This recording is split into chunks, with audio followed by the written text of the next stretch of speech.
السلام علیکم ورحمۃ اللہ وبرکاتہ۔ یہ وہی کہانی تھی جو تاجروں کے بھیس میں جاسوسوں نے ان لڑکیوں کے متعلق صلاح الدین ایوبی کو سنائی تھی۔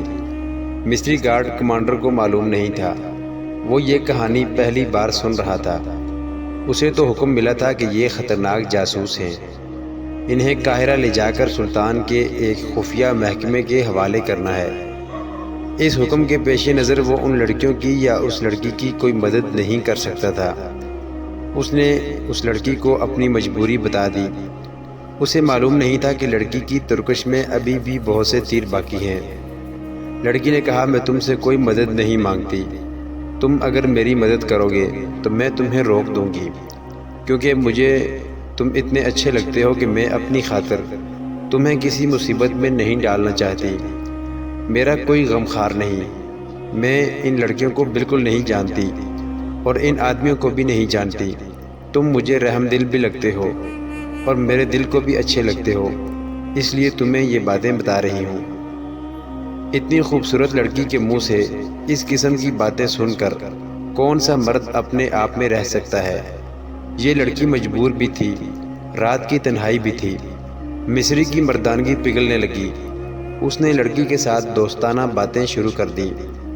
لڑکی نے ایک اور تیر چلایا اور صلاح الدین ایوبی کے کردار پر زہر اگلنے لگی۔ اس نے کہا، میں نے تمہارے گورنر صلاح الدین ایوبی کو اپنی مظلومیت کی یہ کہانی سنائی تھی۔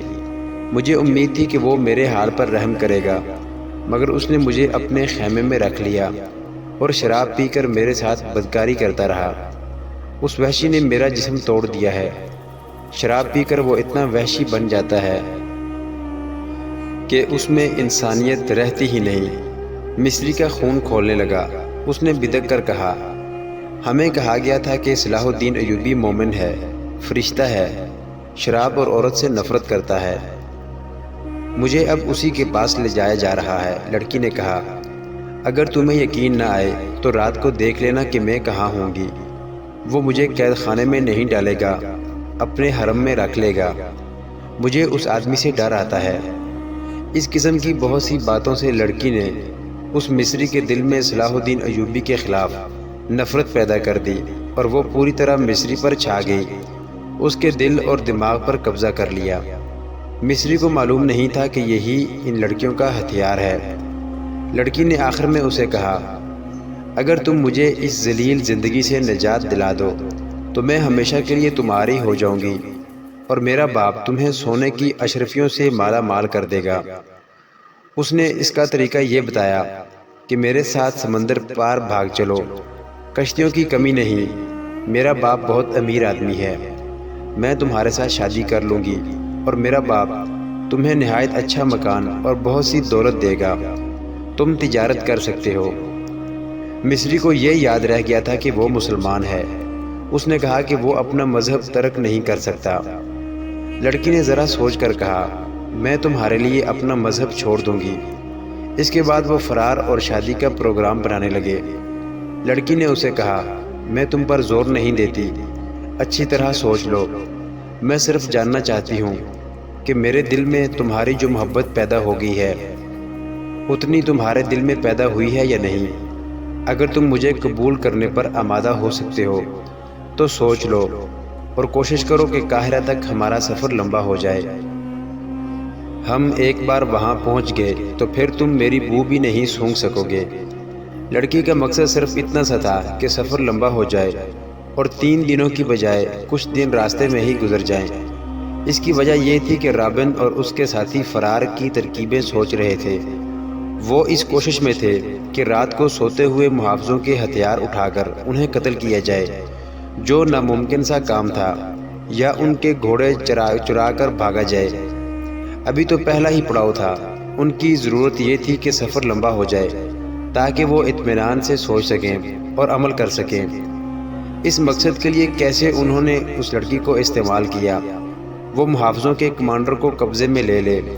لڑکی نے پہلی ملاقات میں ہی یہ مقصد حاصل کر لیا اور مصری کو منہ مانگی قیمت دے دی۔ مصری کوئی ایسا بڑے رتبے والا آدمی نہیں تھا، معمولی سا عہدے دار تھا۔ اس نے کبھی خواب میں بھی اتنی حسین لڑکی نہیں دیکھی تھی۔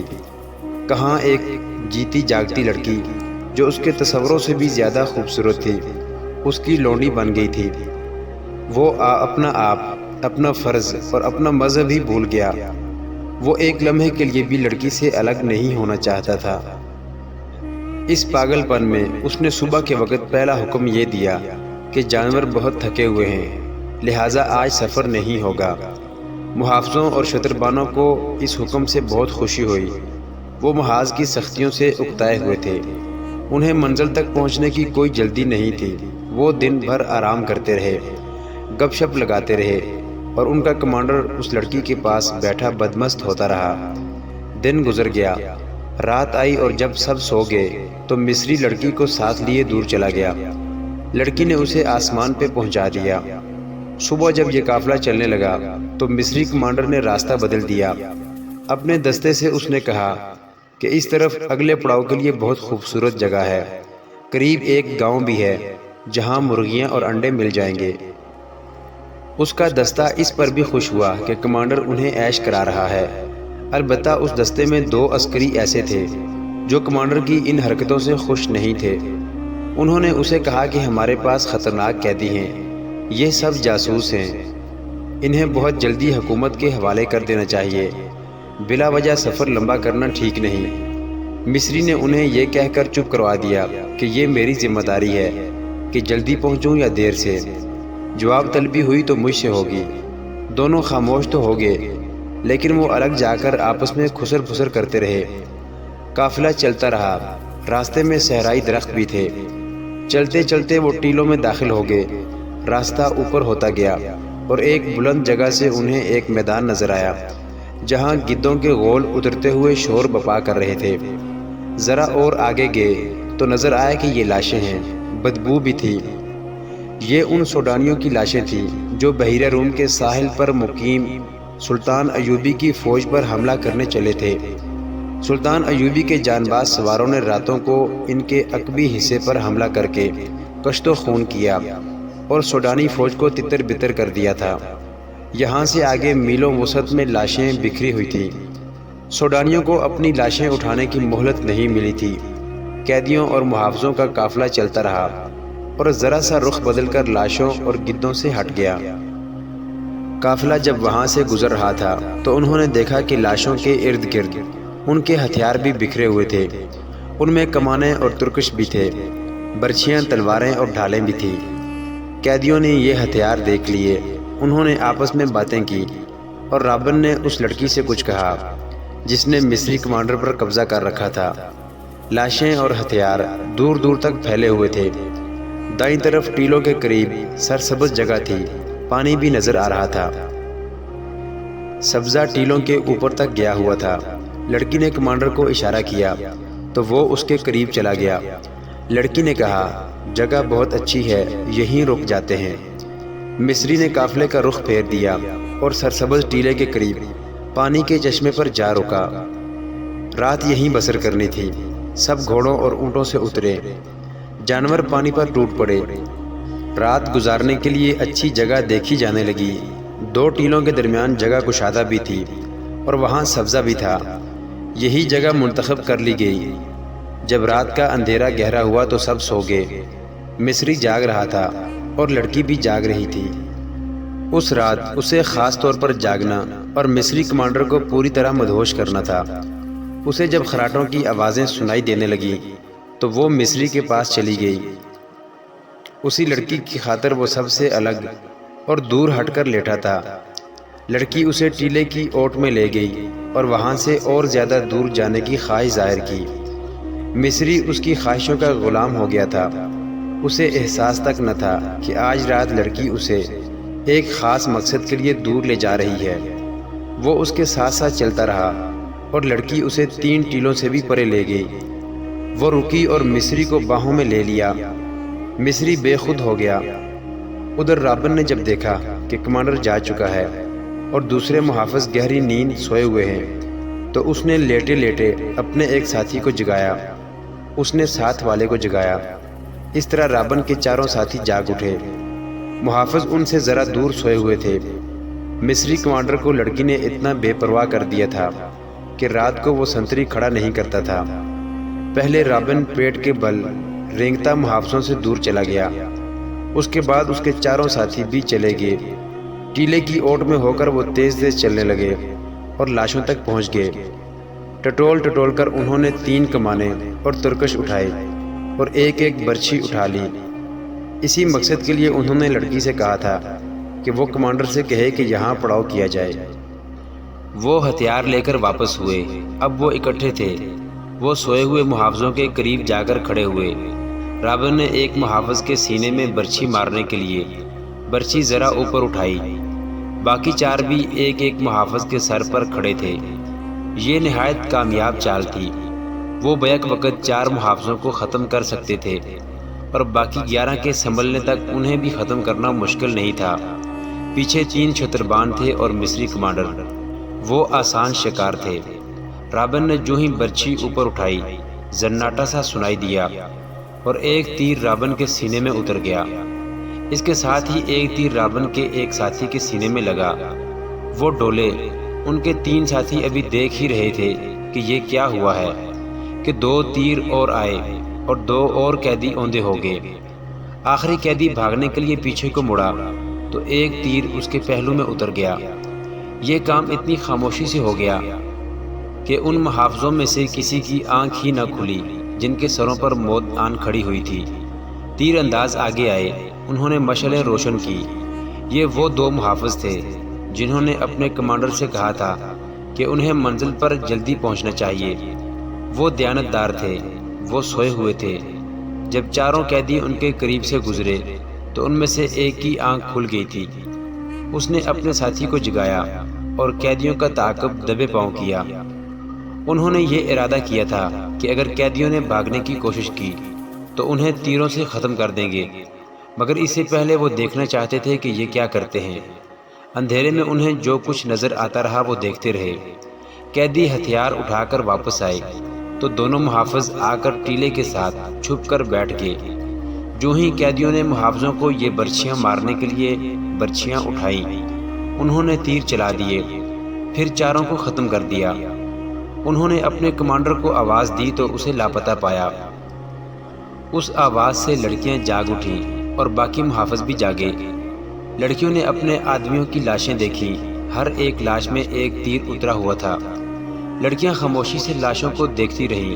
انہیں معلوم تھا کہ یہ آدمی آج رات کیا کریں گے۔ مصری کمانڈر وہاں نہیں تھا اور ایک لڑکی بھی غائب تھی۔ محافظوں کو معلوم نہیں تھا کہ جب ان قیدی جاسوسوں کے سینوں میں تیر داخل ہوئے تھے، بالکل اسی وقت ان کے مصری کمانڈر کی پیٹھ میں ایک خنجر اتر گیا تھا۔ اس کی لاش تیسرے ٹیلے کے ساتھ پڑی تھی۔ اس رات صحرا کی ریت خون کی پیاسی معلوم ہوتی تھی۔ مصری کمانڈر اپنے محافظ دستے اور قیدیوں سے بے خبر اس لڑکی کے ساتھ چلا گیا اور لڑکی اسے خاصا دور لے گئی تھی۔ اسے معلوم تھا کہ اس کے ساتھی ایک خونی ڈرامہ کھیلیں گے۔ لڑکی مصری کو ایک ٹیلے کے ساتھ لے کے بیٹھ گئی۔ اسی ٹیلے سے ذرا پرے بالیان اور اس کے 6 محافظوں نے پڑاؤ ڈال رکھا تھا۔ ان کے گھوڑے کچھ دور بندھے ہوئے تھے۔ بالیان موبی کو ساتھ لیے ٹیلے کی طرف آ گیا۔ اس کے ہاتھ میں شراب کی بوتل تھی۔ موبی نے نیچے بچھانے کے لیے دری اٹھا رکھی تھی۔ بالیان محافظوں سے دور جا کر عیش و عشرت کرنا چاہتا تھا۔ اس نے دری بچھا دی اور موبی کو اپنے ساتھ بٹھا لیا۔ وہ بیٹھے ہی تھے کہ رات کے سکوت میں انہیں قریب سے کسی کی باتوں کی آوازیں سنائی دیں۔ وہ چونکے اور دم سادھ کر سننے لگے۔ آواز کسی لڑکی کی تھی۔ بالیان اور موبی دبے پاؤں اس طرف آئے اور ٹیلے کی اوٹ سے دیکھا۔ انہیں 2 سائے بیٹھے ہوئے نظر آئے۔ صاف پتہ چلتا تھا کہ ایک عورت ہے اور ایک مرد۔ موبی اور زیادہ قریب ہو گئی اور غور سے باتیں سننے لگی۔ مصری کمانڈر کے ساتھ اس لڑکی نے ایسی واضح باتیں کی کہ موبی کو یقین ہو گیا کہ یہ اس کی ساتھی لڑکی ہے، اور یہ بھی واضح ہو گیا کہ اسے قاہرہ لے جایا جا رہا ہے۔ مصری نے جو حرکتیں اور باتیں کہیں وہ تو بالکل ہی صاف تھی، کسی شک کی گنجائش نہیں تھی۔ موبی جان گئی کہ یہ مصری اس لڑکی کو اس کی مجبوری کی عالم میں عیاشی کا ذریعہ بنا رہا ہے۔ موبی نے یہ بالکل نہ سوچا کہ ارد گرد کوئی اور بھی ہوگا اور اس نے جو ارادہ کیا ہے اس کا نتیجہ کیا ہوگا۔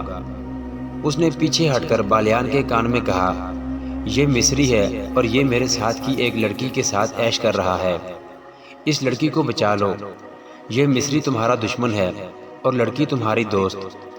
اس نے بالیان کو اور زیادہ بھڑکانے کے لیے کہا، یہ بڑی خوبصورت لڑکی ہے، اسے بچا لو اور اپنے سفری حرم میں اضافہ کر لو۔ بالیان شراب پیے ہوئے تھا، اس نے کمر بند سے خنجر نکالا اور بہت تیزی سے آگے بڑھ کر خنجر مصری کمانڈر کی پیٹھ میں گھونپ دیا۔ خنجر نکال کر اسی تیزی سے ایک اور وار کیا۔ لڑکی مصری سے آزاد ہو کر اٹھ کھڑی ہوئی، موبی دوڑی اور اسے آواز دی، وہ دوڑ کر موبی سے لپٹ گئی۔ موبی نے اس سے پوچھا کہ دوسری کہاں ہیں؟ اس نے رابن اور دوسرے ساتھیوں کے متعلق بھی بتایا اور یہ بھی کہ وہ 15 محافظوں کے پہرے میں ہیں۔ بالیان دوڑتا گیا اور اپنے کچھ ساتھیوں کو بلا لایا، ان کے پاس کمانیں اور دوسرے ہتھیار تھے۔ اتنے میں قیدیوں کے محافظوں میں سے ایک اپنے مصری کمانڈر کو آوازیں دیتا ادھر آیا۔ بالیان کے ایک ساتھی نے تیر چلایا اور اس محافظ کو ختم کر دیا۔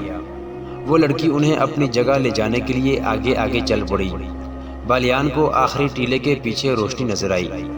اس نے ٹیلے کی اوٹ میں جا کر دیکھا، وہاں بڑی بڑی 2 مشعلیں جل رہی تھیں، ان کے ڈنڈے زمین میں گڑے ہوئے تھے، ان کے اوپر والے سروں پر تیل میں بھیگے ہوئے کپڑے لپٹے ہوئے تھے جو جل رہے تھے۔ بالیان اپنے ساتھیوں کے ساتھ اندھیرے میں تھا، اسے روشنی میں 5 لڑکیاں الگ کھڑی نظر آ رہی تھیں اور محافظ بھی دکھائی دے رہے تھے۔ ان کے درمیان 5 لاشیں پڑی تھیں جن میں تیر اترے ہوئے تھے۔ موبی اور دوسری لڑکی کی سسکیاں نکلنے لگی۔ موبی کے اکسانے پر بالیان نے اپنے ساتھیوں سے کہا کہ یہ تمہارا شکار ہے، تیروں سے ختم کر دو۔ ان کی تعداد اب 14 تھی، یہ ان کی بدقسمتی تھی کہ وہ روشنی میں تھے۔ بالیان کے ساتھیوں نے کمانوں میں تیر ڈالے، تمام تیر ایک ہی بار کمانوں سے نکلے۔ دوسرے ہی لمحے کمانوں میں 6 اور تیر آ چکے تھے۔ ایک ہی بار قیدیوں کے 6 محافظ ختم ہو گئے۔ باقی ابھی سمجھ ہی نہ سکے تھے کہ یہ تیر کہاں سے آئے ہیں۔ 6 اور تیروں نے 6 اور محافظوں کو گرا دیا، باقی 2 رہ گئے تھے۔ ان میں سے ایک اندھیرے میں غائب ہو گیا، دوسرا ذرا سست نکلا اور وہ بھی سوڈانیوں کے بیک وقت 3 تیروں کا شکار ہو گیا۔ 3 شتربان رہ گئے تھے جو سامنے نہیں تھے، وہ اندھیرے میں کہیں ادھر ادھر ہو گئے۔ مشعلوں کی روشنی میں اب لاشیں ہی لاشیں نظر آ رہی تھیں، ہر لاش ایک ایک تیر لیے ہوئے تھی اور ایک میں 3 تیر پیوست تھے۔ موبی دوڑ کر لڑکیوں سے ملی، اتنے میں انہیں ایک گھوڑے کے سر پر دوڑنے کی آوازیں سنائی دی جو دور نکل گئی۔ بالیان نے کہا، یہاں رکنا ٹھیک نہیں، ان میں ایک بچ کر نکل گیا ہے، وہ قاہرہ کی تک نہیں جا سکا تھا۔ چھپ کر ادھر چلا گیا جہاں اسے 8 گھوڑے بندے نظر آئے، زینیں پاس ہی پڑی تھی۔ اس نے ایک گھوڑے پر زین کسی اور بھاگ نکلا۔ بالیان نے 14 گھوڑوں پر زینیں کسوائیں، سامان 2 گھوڑوں پر لادا، باقی گھوڑے ساتھ لیے اور روانہ ہو گئے۔ لڑکیوں نے موبی کو بتایا کہ ان پر کیا بیتی ہے اور انہیں کہاں لے جایا جا رہا تھا۔ انہوں نے یہ بھی بتایا کہ رابن اور اس کے ساتھی لاشوں کے ہتھیار اٹھانے گئے تھے، مگر معلوم نہیں کہ وہ کس طرح مارے گئے۔ موبی نے کہا، ایوبی کے کیمپ میں میری اور رابن کی ملاقات اچانک ہو گئی تھی۔ اس نے کہا تھا کہ مجھے یوں نظر آ رہا ہے کہ یسوع مسیح کو ہماری کامیابی منظور ہے، ورنہ ہم اس طرح خلاف توقع نہ ملتے۔ آج ہماری ملاقات بالکل خلاف توقع ہو گئی ہے، لیکن میں یہ نہیں کہوں گی کہ یسوع مسیح کو ہماری کامیابی منظور ہے۔ خدا یسوع مسیح ہم سے ناراض معلوم ہوتا ہے۔ ہم نے جس کام میں ہاتھ ڈالا وہ چوپٹ ہوا۔ بحیرہ روم میں ہماری فوج کو شکست ہوئی اور مصر میں ہماری دوست سوڈانی فوج کو شکست ہوئی۔ ادھر رابن اور کرسٹوفر جیسے دلیر اور قابل آدمی اور ان کے اتنے اچھے ساتھی مارے گئے۔ معلوم نہیں ہمارا انجام کیا ہوگا۔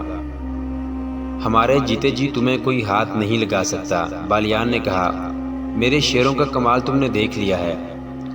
جس وقت قیدیوں کا قافلہ لاشوں کے پاس ٹیلوں میں رکا تھا، اس وقت ساحل پر سلطان ایوبی کی فوج کے کیمپ میں 3 آدمی داخل ہوئے۔ وہ اٹلی کی زبان بولتے تھے، ان کا لباس اٹلی کے دیہاتیوں جیسا تھا، ان کی زبان کوئی نہیں سمجھتا تھا۔ اٹلی کے جنگی قیدیوں سے معلوم کیا گیا، انہوں نے بتایا کہ یہ اٹلی سے آئے ہیں اور اپنی لڑکیوں کو ڈھونڈتے پھر رہے ہیں۔ یہ یہاں کے سالار سے ملنا چاہتے ہیں۔ انہیں بہاؤالدین شداد کے پاس پہنچا دیا گیا۔ صلاح الدین ایوبی کی غیر حاضری میں شداد کیمپ کمانڈر تھا۔ اٹلی کا ایک جنگی قیدی بلایا گیا، وہ مصر کی زبان بھی جانتا تھا۔ اس کی وساطت سے ان آدمیوں کے ساتھ باتیں ہوئیں۔ ان 3 آدمیوں میں ایک ادھیڑ عمر تھا اور 2 جوان تھے۔ تینوں نے ایک ہی جیسی بات سنائی۔ تینوں کی ایک جوان بہن کو صلیبی فوجی ان کے گھروں سے اٹھا لائے تھے۔ انہیں کسی نے بتایا تھا کہ وہ لڑکیاں مسلمانوں کے کیمپ میں پہنچ گئی ہیں۔ یہ اپنی بہنوں کی تلاش میں آئے تھے۔ انہیں بتایا گیا کہ یہاں 7 لڑکیاں آئی تھیں۔ انہوں نے یہی کہانی سنائی تھی، مگر 7 جاسوس نکلی۔ ان تینوں نے کہا کہ ہماری بہنوں کا جاسوسی کے ساتھ کوئی تعلق نہیں ہے، ہم تو غریب اور مظلوم لوگ ہیں، کسی سے کشتی مانگ کر اتنی دور آئے ہیں۔ ہم غریبوں کی بہنیں جاسوسی کی جرت کیسے کر سکتی ہیں؟ ہم ان 7 لڑکیوں کا کچھ پتہ نہیں رکھتے، معلوم نہیں وہ کون ہوں گی۔ ہم تو اپنی بہنوں کو ڈھونڈ رہے ہیں، ہمارے پاس اور کوئی لڑکی نہیں۔ شداد نے بتایا کہ یہی 7 لڑکیاں تھیں، جن میں سے ایک لاپتہ ہو گئی تھی اور باقی 6 کو پرسوں صبح یہاں سے روانہ کر دیا گیا ہے۔ اگر انہیں دیکھنا چاہتے ہو تو قاہرہ چلے جاؤ، ہمارا سلطان رحم دل انسان ہے، تمہیں لڑکیاں دکھا دے گا۔ نہیں، ایک نے کہا، ہماری بہنیں جاسوس نہیں، وہ 7 کوئی اور ہوں گی، ہماری بہنیں سمندر میں ڈوب گئی ہوں گی، یا ہمارے ہی فوجیوں نے انہیں اپنے پاس رکھا ہوا ہوگا۔ محترم ناظرین، صلاح الدین ایوبی کی زندگی کے واقعات پر مشتمل سیریز دیکھنے کے لیے چینل کو سبسکرائب ضرور کر لیں۔ گزشتہ اقساط دیکھنے کے لیے چینل پر پلے لسٹ کا وزٹ کریں۔ ویڈیو کو لائک اور شیئر ضرور کیجیے۔ کمنٹ باکس میں اللہ اکبر ضرور ٹائپ کریں۔ اللہ آپ کا حامی و ناصر ہو۔